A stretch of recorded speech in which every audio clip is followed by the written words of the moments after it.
Hello, everybody. My name is Tabish Gohar. I was introduced as the SAPM Power, but many of you may know of me from my days 5 years ago when I was running the utility company here.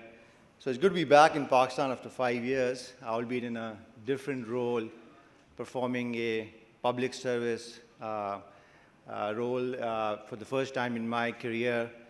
And that's been a learning experience, to put it mildly. But certainly, I think it's an opportunity and a privilege to be of service to the nation, as I'm sure we all aspire to at some stage in our career.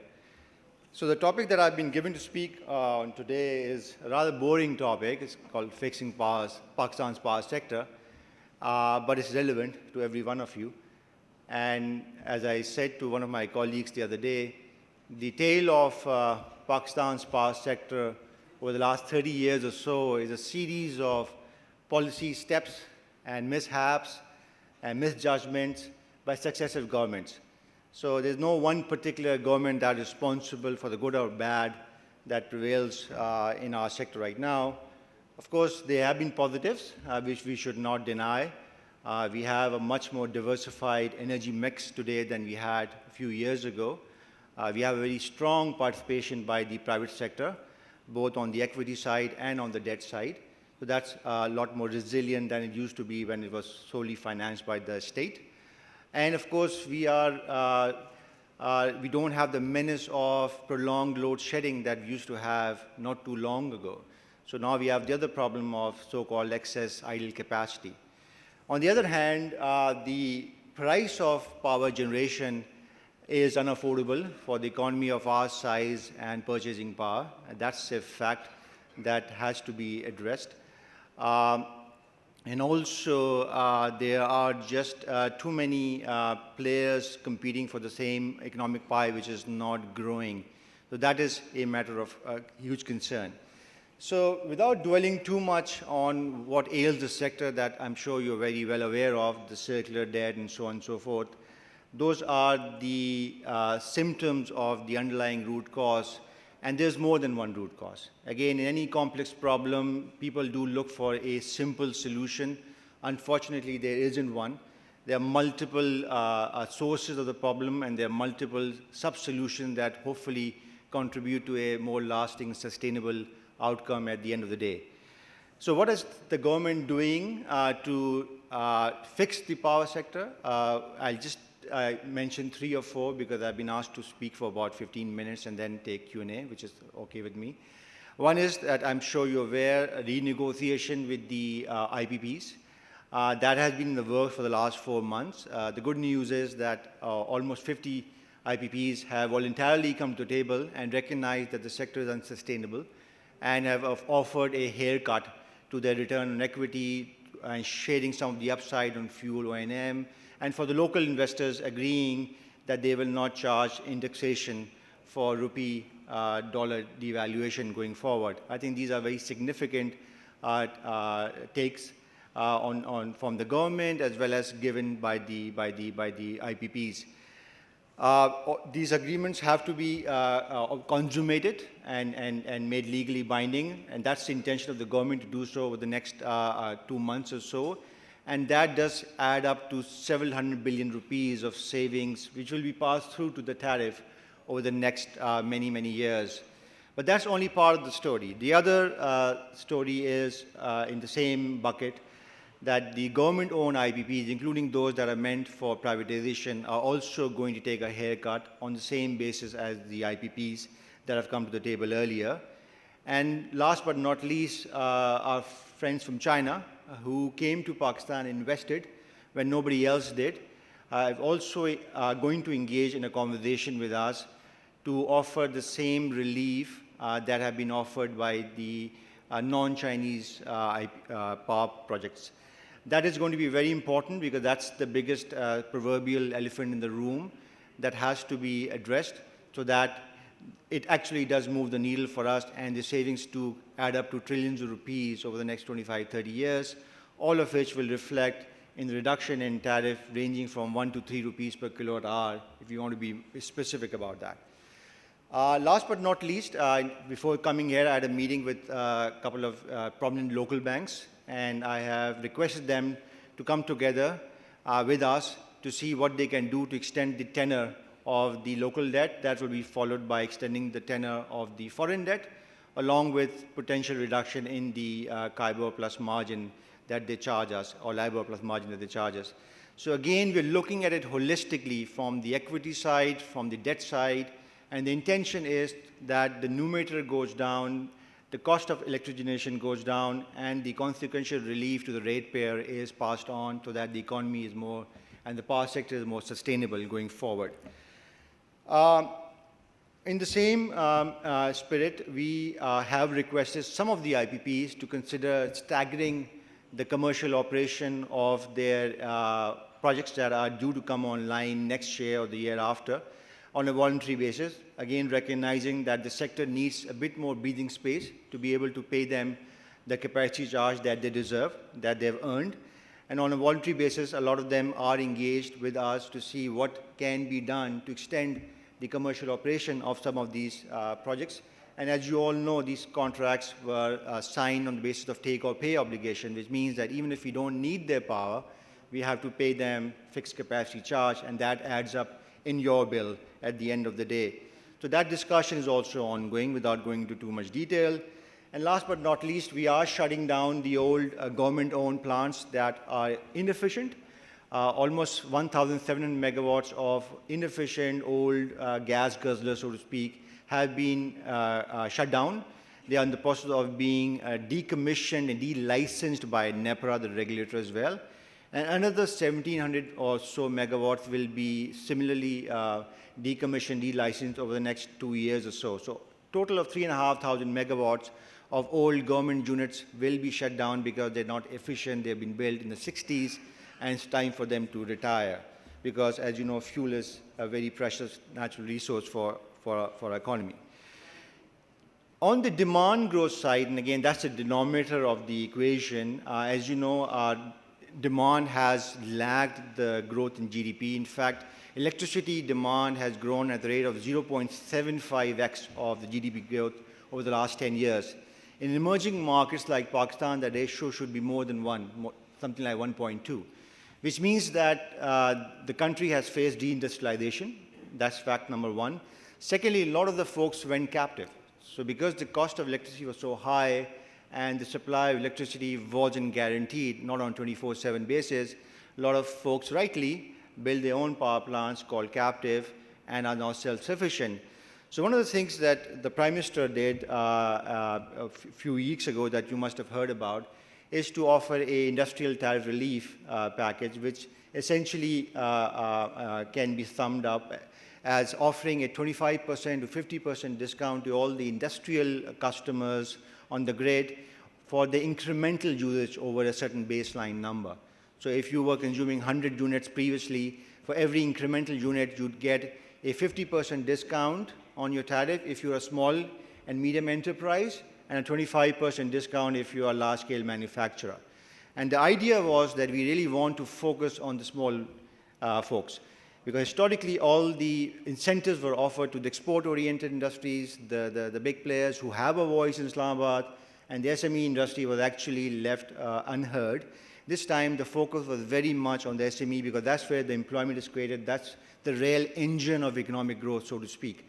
So that's why the relief offered is twice that of the LSM category.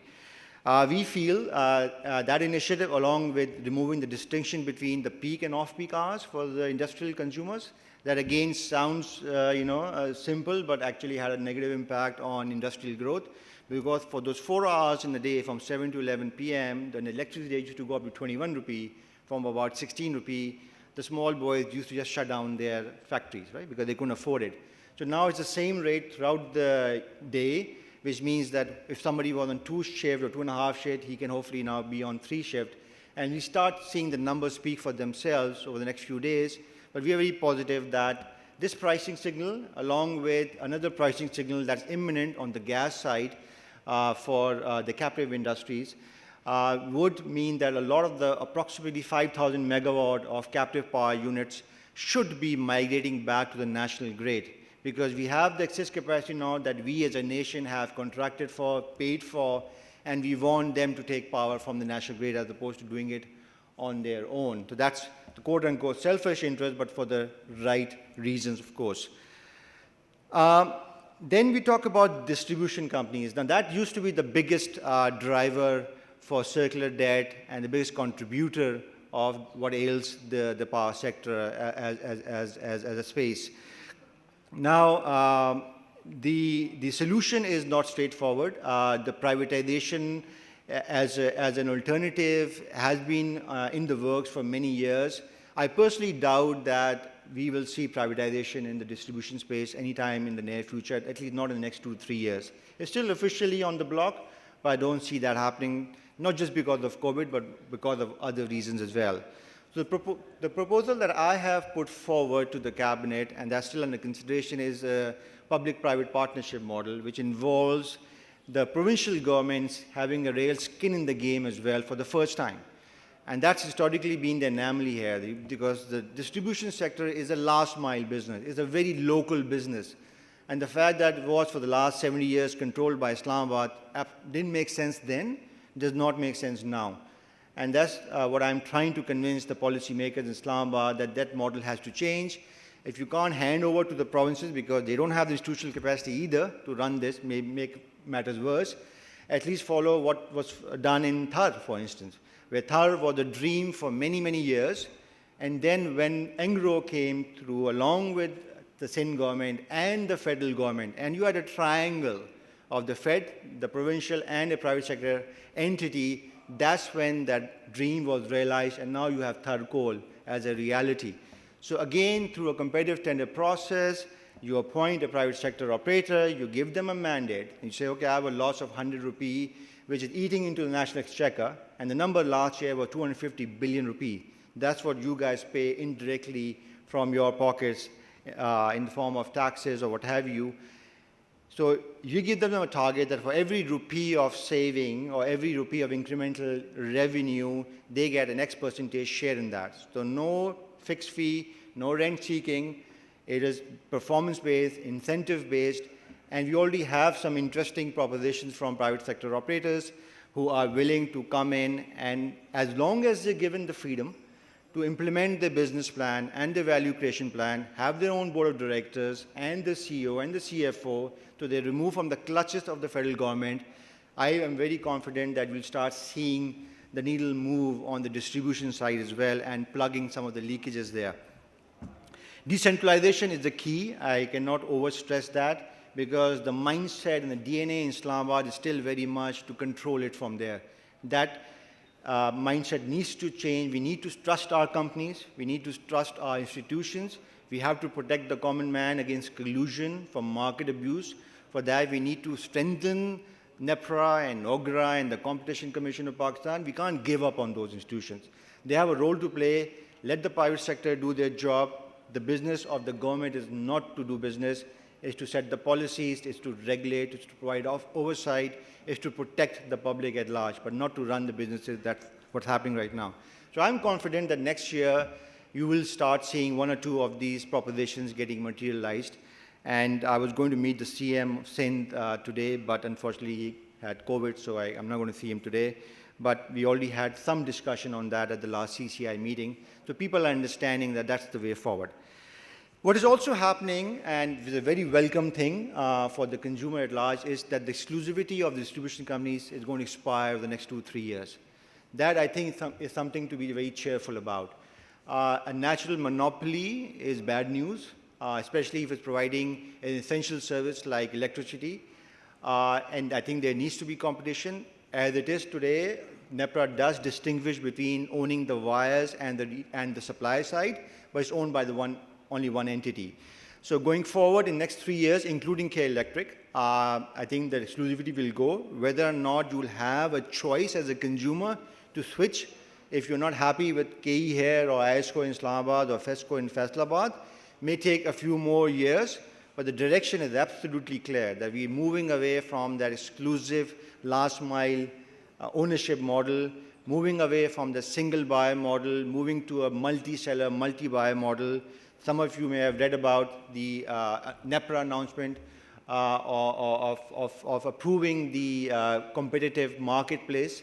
It's called CTBCM. It's a wholesale commodity exchange. Like, I mean, I don't want to use the analogy of PSX, the stock market, but it's something similar to that, where electricity as a commodity can be traded. And you'll have private traders as well, who can relieve some of the fiscal burden or the balance sheet of the federal government. Right now, the federal government is the sole counterparty. Whatever is left unpaid by the consumer is picked up by Dr. Hafiz Sheikh. There's no reason why the provinces are not sharing in that. There's no reason why the private traders are not also buying electricity from the IPPs and selling for a profit or a loss, and at the end of the day, relieving some of the fiscal burden on the state. That's going to happen, for sure. There's an 18-month roadmap. I'm sure we'll make many mistakes in the process. There will be lessons learned, but eventually, like other countries, we will get there. What I'm also proposing, again, not a politically palatable proposition in the first instance, but needs to be done, is to have differential tariffs for different distribution companies.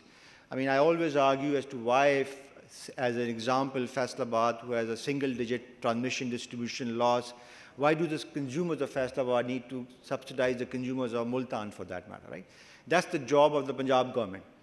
So again, if HESCO is a loss-making entity and its distribution tariff is the highest, let the Sindh government take the responsibility for partially fixing the problem and also subsidizing if they want to maintain a certain rate.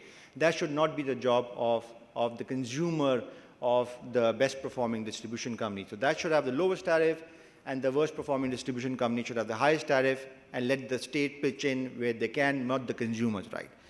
Last but not least, and again, this is something that you might relate to, and I personally relate to because I was one of the architects of that policy, and I don't think that should continue forever, is this segmented load shedding, or revenue-based load shedding, right?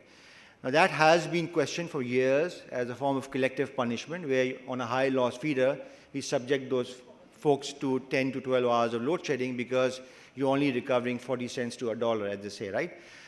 It was a useful tool to start off with, to send the right signal, but almost 11 years since we started it here in Karachi, and that got adopted as a national policy, I think it's time for it to go.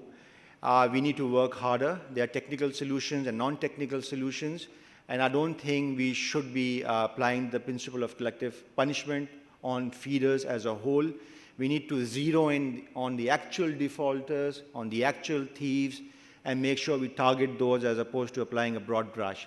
So that's a policy change that I am trying to promote in Islamabad. That will increase our transmission distribution loss on day one, but that makes our distribution companies more liable to, as I said, working harder to improve the performance as opposed to the so-called lazy way of doing things. Last, on this point, on the reforms, the wheeling as a policy has been there for since 2016, is being fine-tuned, refined, and NEPRA will announce a package very shortly. What it does is allows private business-to-business transactions. So if you are a power generator and you want to sell to a bulk power consumer anywhere in the country, you can do that by paying a so-called toll tax to the transmission distribution network that carries your electron. Again, the loss may be that of the distribution company, and that's why we need not be parochial about it. If I were just an SAPM Power talking to you, I say, that's my loss. I'm going to lose a good customer. What about my stranded cost? What about my cross-subsidy cost? What about my XYZ cost? And those are legitimate costs, and NEPRA needs to address those. But at the end of the day, if the overall national economic pie is growing, even if I am the loser, then the principle of creative destruction, which is what we are taught in books, economic books, I think should come into the equation here, and I think we should allow that. I'm a big proponent of that. Let's see what the regime comes out to be. Hopefully, it will facilitate this initiative.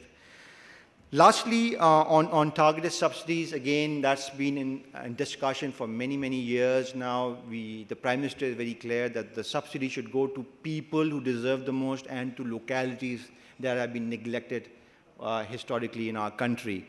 The number is quite humongous. You might be surprised to know it's 450 billion rupee of subsidies annually. Out of that, about 250 billion is cross-subsidy. What that means is that the industries and the commercial customers are subsidizing the domestic and the agriculture. So if I look at the cost of service and I look at and I compare that to the tariff that we charge our industrial customers, it is almost 53% higher. While the average cost of the domestic and agriculture is 40% lower than the cost of service. So that's the cross-subsidy in play that you guys don't know of, but it's in part of the tariff. And that's one reason why our industries are rather uncompetitive historically.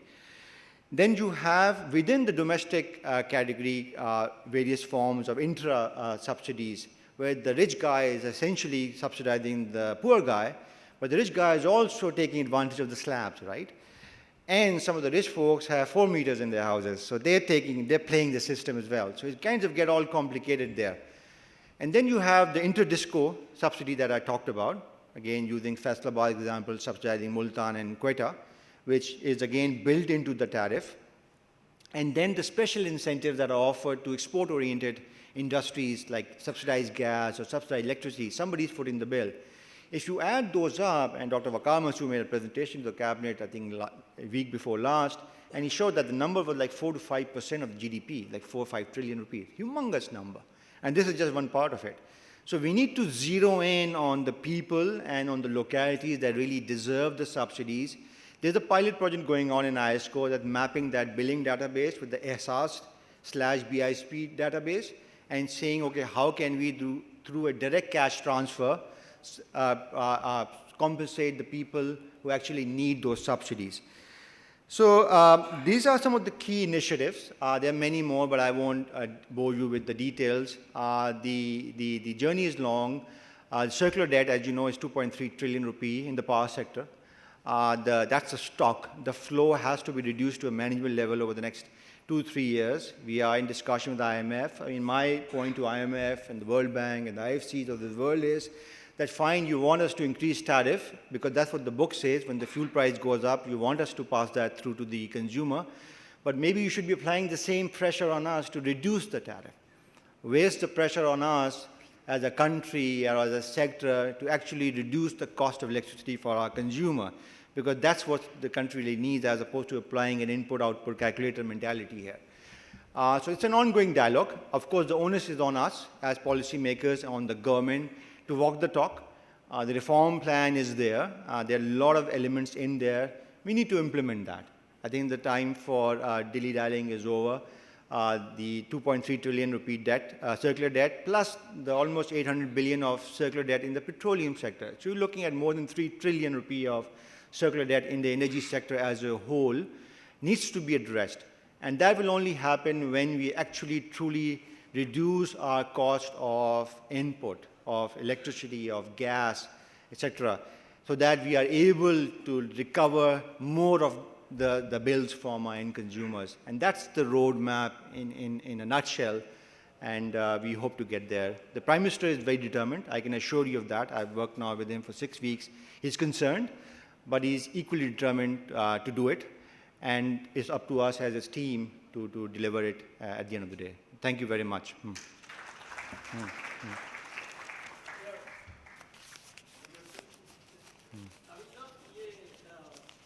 One good thing that has come out at OT after your appointment also, you may have a role. I said one good thing that has come out. Hello? Yes. I think I'm loud enough. Is that finally, we have been agitating for it, for industrialists, that the peak low, rate, that has ended. We are 24-hour, factories run 24 hours. There's no such thing as peak on low peak or high peak. For us, it's the same thing. Yes. Our machines run 24 hours. I think that is one big facility you have given for the, you can, in some way, to reduce cost of production. Yes. We faced a lot of resistance to that, so I'm happy that we got it done.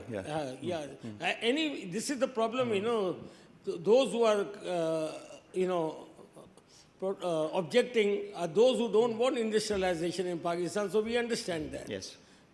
Secondly, if a if a factory wants to put up a solar panel unit, in the factory, maybe 1 MW or 500 kW, whatever, they have to go and send an application to the AEB, and then the KE gets involved, or if I'm in Karachi or whatever. Why?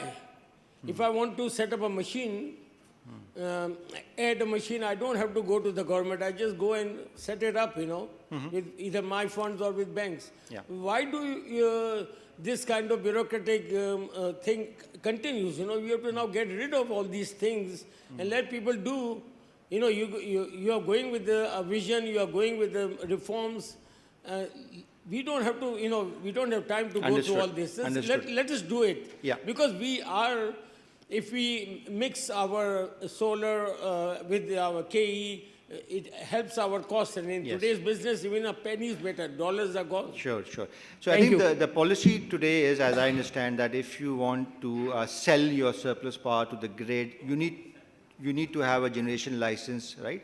And you need to go through the formal application process. But if you are a complete standalone and you're saying, I am using my own power and I want to set up a rooftop solar, I agree with you, there should be no need for a similar process, right? So to the extent that there are cumbersome procedures around that, we will look into that. Hello, Khalid. Well, first of all, welcome to Karachi and thanks for a very comprehensive update. Task is daunting. Best of luck in transforming the power sector. And needless to mention that wherever you will need our support, we will be in the forefront. And you already are providing a lot of support, Thanks. so I appreciate that. Tabish, the issue, which I want to highlight right up front, the time frame which has been agreed in the MOU for converting the MOUs into legally binding agreement is 6 months. Yes. We signed the MOUs on 12th of August and more than 3 months have passed by and I haven't seen any, noticeable activity in this regard. Why we agreed 6 months? Because after the draft has been signed, there's a long review and approval processes, both at the government end and also at our end, seeking approval from the boards, etc. Yes. Right? So my question is that how confident you are that we will not end up extending the validity of the MOUs, because what I am worried for that the last year with a tremendous sense of urgency we agreed and initial the settlement agreement, but subsequently they never saw the daylight because the government was not able to really get approval. Sure. So I just need your input. Otherwise, if we end up having it extended, then I'm afraid that the confidence would be shattered and we would not be able to achieve. So, good question, Khalid. And I can tell you, even as of last night at 8 p.m., I was in the office with the minister and the secretary and everybody else discussing this very point. I can assure you categorically that the government is committed to meeting the deadline. You will be receiving the template of the PPA addendum any day now, is being agreed internally. Obviously, it'll go to you for your comments. At the PBC call that you also attended, I did share with you that there is a payment mechanism that also been signed off by Dr. Hafiz Sheikh and shared with the World Bank and others for their input. Whether or not that meets your expectation, that's a different topic. Let's not get there today.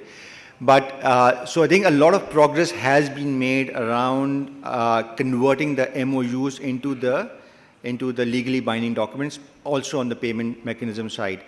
Now, there are two questions that need to be addressed. One is the parallel process of getting NEPRA notification of the tariffs for our own IPPs and the hydro projects, and also how to bring the Chinese on board at the same time or subsequently. That's a policy decision. Because some of the sponsors of the foreign IPP, especially those belong to the multilateral space, have communicated to us that they like to see everyone signing on the dotted line on the same day, right? So we need to see whether that is possible or not, or that's a separate work stream that has to be pursued, right? Because there are other geopolitical considerations, as you, I'm sure, very well familiar with. So we need to be cognizant of that. But for the 53 IPPs, I am very confident, that's all I can tell you right now, that you will see something on your table very soon. and hopefully it'll be in a form that is acceptable to most people. So we are very serious about that. Welcome, Tabish Gaur and Pakistan, and Thank it is a very informative information you have given to us. Tabish Gaur, I have a question regarding why NEPRA is not going to be give more license. Competition is always healthy. Why all the time monopolized, attitude by the like KE Electric, the Coesco, the Lesco, Lahore. When I talk about outside our country, so we in the suburb area we have seen that there are the one monopolized company somehow, but the in multinational the cities like Karachi, Tokyo, and everywhere. They have in Karachi. I just want to you get my point. Why NEPRA not give license to other companies? They offered. Yes, yes. Yeah, so I think I did briefly allude to that right now you have monopolies, right, on the distribution side. Those monopolies need to go, and over the next 2 to 3 years, those exclusivities and monopolies are going away. So you will, in theory, have choice available as a consumer after 3 to 5 years, right? Now that's on the distribution side. On the supply side, of course, as you know, NEPRA gives a lot of licenses to a lot of IPPs. So we have multiple independent power producers all over the country. So there's no bar on, as a private sector operator, coming and setting up a plant. Now, the only bar is the demand supply. Now, historically, in hindsight, we gave too many licenses. That did not, justify the demand growth, right? But again, there was based on certain GDP growth projections that did not materialize, or they were too rosy. Again, that's a separate topic. But to answer your question, I think only when the distribution company knows that they can't take the captive customer for granted, only then you will see a real tangible increase or improvement in the performance. That's a matter of fact, right? And hopefully, you will see that day in the not too distant future. Bismillahirrahmanirrahim. I am Dr. Mushtaq Noorwala. Let me congratulate you first to joining the flagship of the PTI government. But it's too late. You have joined after 2 years. I wish you could have joined earlier to help the country. And your presence in Karachi in this forum shows that your interest how to develop and how to overcome the problems faced by the Karachites. My only question to you is, you have talked about the circular debts. How it is impacting the industrial growth at present and how it's going to be overcome soon, because the more time will be going on, the more circular debt will be increasing with the time. Yes. So this is one of the very crucial issues. Number two, this is a general practice all over the world that when you use something in a bulk, you have to pay less. Whenever you buy anything in bulk, you have to pay less. But why it is so that in Karachi or anywhere, when KEAC is providing electricity to a lesser consumer at a lesser price, and those who are consuming it in a bulk quantity, in a bulk units, they have to be victimized by paying the higher price. What is the reason and how it can be addressed? Thank you. So on the circular debt, again, as I alluded to earlier, the stock is 2.3 trillion rupee. That's not going away. That can't be wished away. Out of the 2.3 trillion, roughly about half is parked in a government holding company called PHPL. That's being financed by bank debt, Sukuk, what have you. The other 1 point whatever trillion rupee is on the books of CPPA, which is a sole counterparty that purchases power from all the IPPs. And of course, about 700 billion is owed to the IPPs. The remaining 400 odd is owed to the government-owned power plants, right? So that's the overall split. Now, the task for us is to reduce that flow of circular debt, which was 538 billion rupee last year. That's a huge number. Now, that number could have been lower, to be fair, if COVID hadn't impacted us and if you were not constrained to defer some of the typical tariff increases onto later months, and we were allowed to pass on the quarterly tariff adjustments, and again, the fact that, the distribution company's performance did suffer because of increased losses and under recoveries and so on and so forth.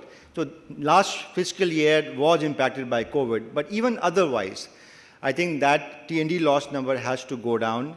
So there are a series of steps that I tried to outline in my opening speech, which involves reducing the cost of generation, increasing demand. So think of it as a numerator and denominator. The numerator goes down, denominator increases, your rate goes down as well. If your rate goes down, you have more propensity to pay. So there are less leakage in the system. And that's how you partially reduce circular debt. Then, of course, there are other measures like retiring the old generation units of the government, plugging the leakages, as I said, in the last mile distribution sector, etc. Agricultural tube wells consume a lot of electricity, don't pay for it. Azad Jammu and Kashmir subsidized rate, blah, blah. I mean, there are a whole series of steps that need to be undertaken so that we reduce that flow to a more manageable level over the next 3 years. That flow, I mean, I'm not going to stand there and say it's going to be zero anytime in the near future. I think that is probably not going to happen. I wish it was the case, but it won't. So we need to bring that down to a reasonable level over the next 3 years so that the sector becomes more sustainable. Your second question, again, is valid. All over the world, or at least most of the world, the domestic sector subsidizes the industries. It's the other way around. But in our case, as I already mentioned to you earlier, if I look at the cost of service, the industries on average are getting charged 53% higher. So when you say you're a bulk consumer or a bulk purchaser, I agree with you that you should be getting a discounted rate. But unfortunately, we're living in a country where we need to subsidize the poor as well. The state only has a limited budget, and you know what the financing state of the country is, or state of the country's finances are. So you end up subsidizing. Now, that's not the great economic model. That doesn't help the GDP growth, doesn't help the economic pie grow. But that's the model right now, which is why when we, after a lot of resistance and a lot of hesitation by multiple stakeholders in the ecosystem, the Prime Minister decided that for every incremental unit of consumption, you're going to give a discount so that the effective rate of industrial tariff goes down, the weighted average goes down. That's the first step. Hopefully, we'll do that for the next 3 years, so that if you're a SME or a large-scale manufacturer, you can plan now for the next 3 years, so that if you want to do BMR or invest in capital expenditure or anything else, then you have the visibility of the next 3 years on your incremental usage. It's a step in that direction. It's not enough. I agree with you, but we need to start somewhere.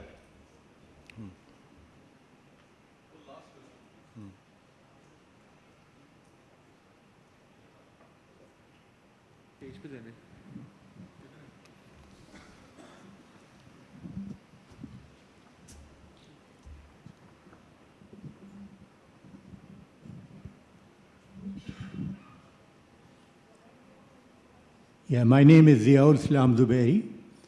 This is not a technical question about investment, etc. I just need to know what are the safety standards for the power sector. You know how many young people die in Karachi every time there is rain. Yes. Have you ever looked at the wiring? I mean, I'm not talking about some villages, I'm talking about Karachi, in the heart of Karachi.